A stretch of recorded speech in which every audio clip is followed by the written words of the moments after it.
zéro limite. Vérité intégrale, humour total, le podcast de développement personnel comme vous ne l'avez jamais vu. Bonjour à tous et à toutes. Je m'appelle Sarah et en tant que médium, je vis dans deux mondes. Le monde visible, où il fait payer ses impôts et les factures, et le monde invisible, où c'est quand même beaucoup plus calme, je vous l'avoue. S'il y a bien un truc qui me fascine, c'est votre rapport avec vos guides spirituels et ce que je vois dans ce côté New Age. C'est devenu le nouveau réflexe de notre époque. On a tué l'autorité parentale, on a tué l'autorité politique, on se tourne vers l'autorité invisible. On utilise nos guides comme un SAV cosmique, un service après-vente. Dès qu'on a un problème, on appelle l'outline. Allô? Les guides? Oui, c'est encore moi. Dites pour le menu de ce soir, c'est plutôt sushi ou pizza car mon alignement est vibratoire et un peu bateau en ce moment. On leur demande de tout valider. On veut qu'ils soient nos assistants personnels, nos coachs de vie, nos agents matrimoniaux. On oublie juste un petit détail. Les guides sont des êtres de haute fréquence. Ils ont accès à la sagesse de l'univers. Et toi, là, tranquille, chez toi, tu les déranges pour savoir si tu dois porter la jupe rouge ou le pantalon beige. À un moment donné, ils doivent se regarder là-haut et se dire il est sérieux, lui? Je gère l'expansion des galaxies, il me demande de choisir ses chaussettes? Et le plus drôle, c'est quand on essaie de recevoir un message. Je suis médium, donc je sais comment ça marche. Mais je vois les débutants faire. C'est du théâtre.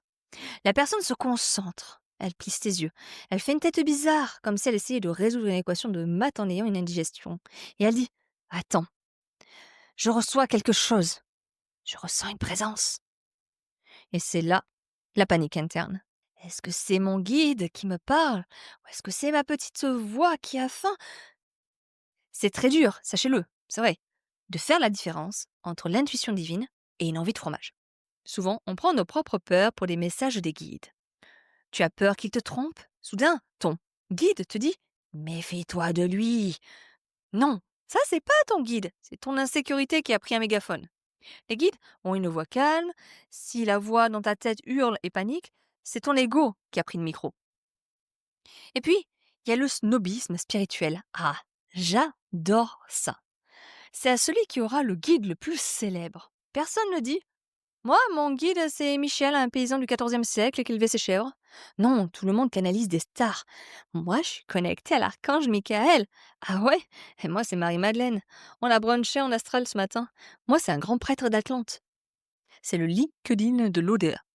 On veut du gradé, on veut du VIP. On se dit « Si mon guide est puissant, ça veut dire que je suis puissant. » Alors on s'invente des équipes de lumière dignes des Avengers. On se promène dans la rue en se disant « Poussez-vous, je suis escorté par la 7e dimension !» Alors qu'en réalité, si ça se trouve, ton guide, c'est juste ta grande tante Yvette qui essaie de te dire d'arrêter de fumer depuis 3 ans. Alors la vérité sur tes guides, ils existent. Ils sont bien là. Je travaille avec eux tous les jours. Mais ce ne sont pas vos employés. Ils ne sont pas vos parents non plus. Un guide, c'est comme un GPS. Il te dit tourner à droite pour la fluidité, mais si tu décides de tourner à gauche et de te défoncer dans un mur, il ne va pas te prendre le volant. Il va te laisser prendre le mur avec beaucoup d'amour et de douceur et un gentil sourire. Et quand tu sortiras de la voiture, en sang, il te dira calmement « Recalcule l'itinéraire ».